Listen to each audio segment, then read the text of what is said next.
We're here with Kurt Wedberg, Sierra Mountaineering International. Kurt, we've got our gear on. What gear do we need to bring with us before we go hiking? Well, there's a bunch of things you should take to make sure you're safe out there and be prepared for any kind of emergencies. A few things. You need to plan where you're going, of course, and so having some good maps of the area I think are important. And as far as trip ideas where you might want to go, there's a lot of great books out on the subject, and these can be great resources.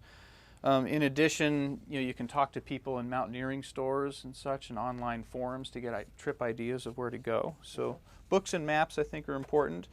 And then you need to think about your energy level out there, and food and water are very important too. And so having a good water bottle, or a lot of people like these bladder systems here that with a little tube that you can drink while you're hiking, but some kind of water receptacle and plenty of it. My goal is a good couple liters of water if I'm out for a couple hours. Okay, so almost like a liter an hour, is that kind of a metric? Almost, okay. Yeah, that's a little more than you probably need, but again, it depends on how hot it is out there that day, and if you've hydrated well ahead of time, certainly you might need a little less on the trail, but yeah. And so I'd rather have too much than not enough, right. Certainly. And some snack food. A lot of people like these kind of pre-packaged energy bars that are out there, but you don't have to go this route. You can go to a supermarket and get some good fresh fruit, some apples and some nuts and things of that nature too.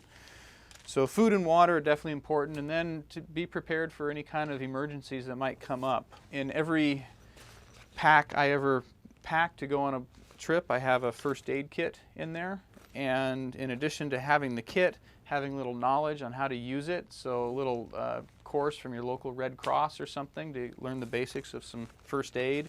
And then if you do get caught out after dark, a headlamp. These things are very light and they keep your hands free so you can do things still. They don't weigh anything. You just stick it in the bottom of your pack, and there it is. So even when you don't anticipate being out overnight, lots of times you'll still bring that along? That's correct. Okay. Yeah, it's just sort of your emergency kit you always have. Right. And then sunscreen and lip stuff, very important. Most of the instructions on these things tell you to put it on about a half hour before you start hiking, and then reapply every few hours as you need to, even stuff that's supposedly waterproof. You do sweat a lot when you're in the backcountry, and you might wipe your forehead and such, so reapplying I think is a good idea, and then having some lip stuff handy as well, specifically for your lips. Depending on where you're going, you might want some bug spray, and that may or may not be a consideration. Depends on the time of year and where you're going and what kind of bugs, if there are bugs around. And a lot of people like to bring a pocket knife, and these little Victorinox Swiss Army knives are very versatile. You can use them to cut salami and cheese if you want, or scissors in there to cut tape if you need to tape up an ankle or something if you have either a sprain or a blister that's forming. So a little versatile knife I think is a good thing to have too. And then along the lines of protection for your skin, having a good hat to give you some shade, because your face does take a beating out there from the sun, and so having some kind of head protection I think is important to do. So we're not going for fashion here, we're going for actual practical use, yeah? Well, this is very fashionable as well. Okay. I think it would look very, very good on you. Let's try it. Yeah, put that on. I think I can pull this off. Yeah? I think you can pull that off, yeah. I think it that looks good, yeah. Now if it does get a little cold, you might want to swap that out for a wool cap. Okay. And this is more for warmth, and you lose about 80% of your heat through your head. And so being able to just put on a hat, we have an old saying in the backcountry, if your feet are cold, put on a hat.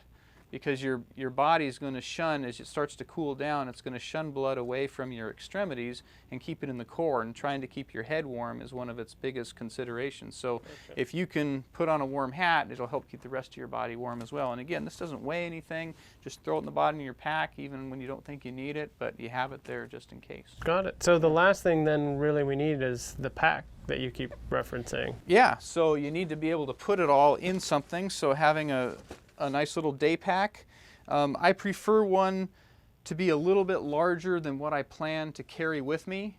Okay. And I do that because it's easier to get at things. A little tiny pack, if you kind of shove it full of stuff, you need to get at something at the bottom, you have to pull 5 things out to get at it. If you have something that's a little bigger, it's not going to weigh much more than a couple ounces over a lighter pack, but it's easy to work inside your pack and get at what you need. So you don't obsess over 1-2 ounces here. You'd rather have it be more versatile than, okay. That's correct. It'll do you for more types of hikes too.